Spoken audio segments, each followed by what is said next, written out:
what made you move to the contemporary in crime fiction? Yeah, I was really, as I said earlier, I was really rather scared, I think, of trying to write about the current scene.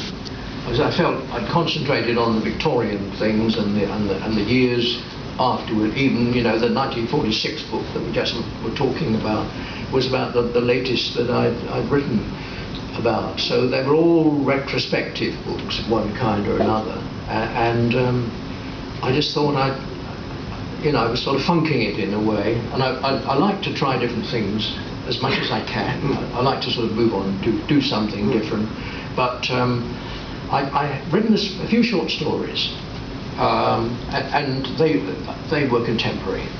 Although they didn't draw much on police methods and things, they gave me a bit of confidence.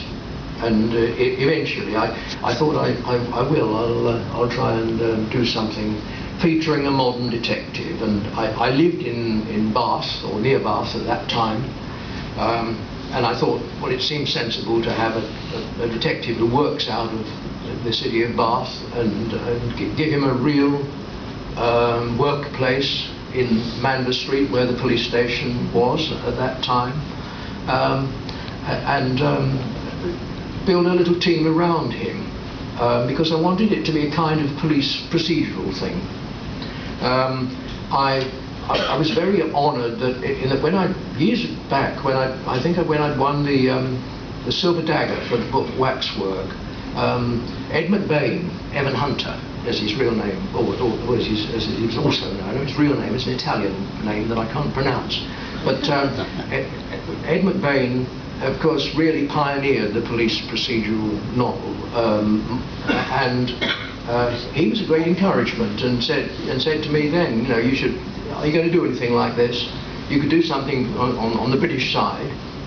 And it sort of stayed with me for years, and occasionally I would see Ed, and he would say, have you done that police procedural book yet? No, I said, I'm a little scared of doing that. But in the end I got round to it, and so Diamond, my character, has a team, and they feature in the books, and some of them move off and go to different things, because he's a difficult man to work with. They can't stand him, some of them. He's not easy at all. He's a bit clumsy, and he's a bit of a bully, but basically, deep down, he's a man with integrity, and he's a good detective.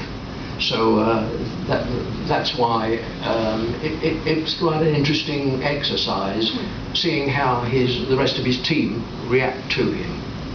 And they've all got, you know, their individual personalities as well.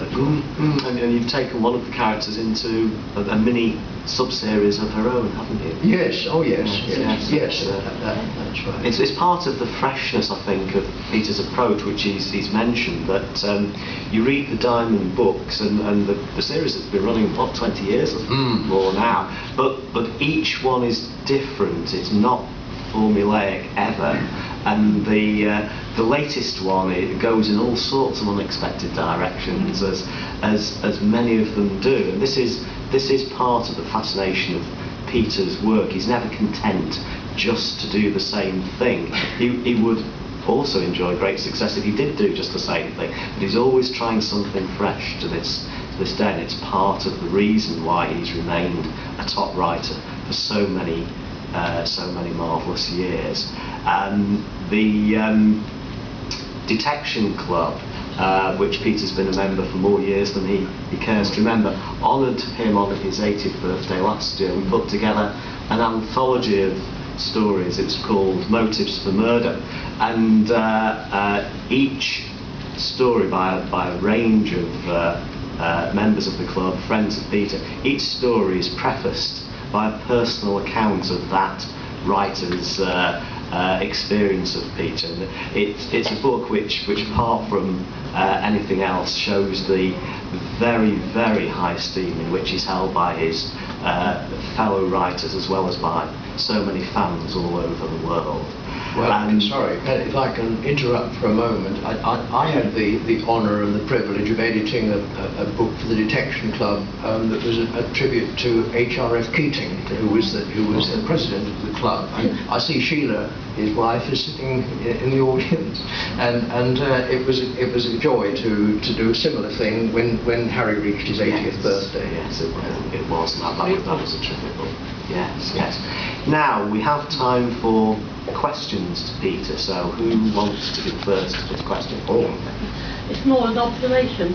He's also incredibly funny. I mean, Keystone just had me rolling around the room in fits of laughter. It's so masterly the way you make the characters, real characters and fictitious characters meld. And as I said, that's an observation, but I think the humour in your work really brings the fans back all the time. Oh, that's very kind. Thank you very much. I do find it sort of creeps in, even if I intend to write a fairly serious book. At one time, I thought I was returned to the Victorian series with the ones that Martin mentioned, the Bertie series, and the first book was to be called Bertie and the Tin Man, and it was about the famous Victorian jockey Fred Archer, and I thought at the beginning I'd like to do a sort of Victorian Dick Francis. But in the end it turned out to be nothing like Dick Francis, although it had a horse racing character at the centre of it, the theme, but the sort of the funny side of things tended to creep in, and Bertie was an unreliable narrator. You have to read between the lines to understand what is really going on, although it's supposedly written by him. And in terms of humour, Bertie and the Seven Bodies, which is a sort of pastiche Agatha Christie in a way, is an incredibly entertaining book, well worth looking out for. Another question. Lady here. Yeah, yesterday we talked about your book, The Reaper. Oh yes. And Rose said it's mind-blowing because it's so fast-paced, and actually it's one of my favourite books. And Peter said, yes, it is my agrees. My favourite I just wanted to know the inspiration for this book. Oh. Is it? Yes, I lived in a village. Yeah. I'm not going to name the village. I better not. But we had a series of different vicars there.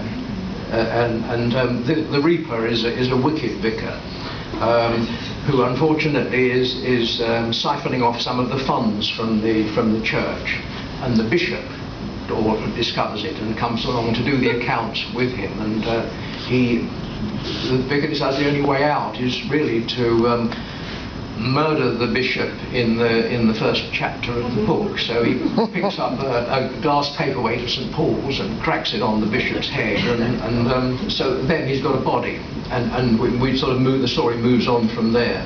But it was fun. It's a black comedy, I suppose you could say, and I very much enjoyed writing it, and writing about village life, which I knew quite well from having lived in the village about 20 years.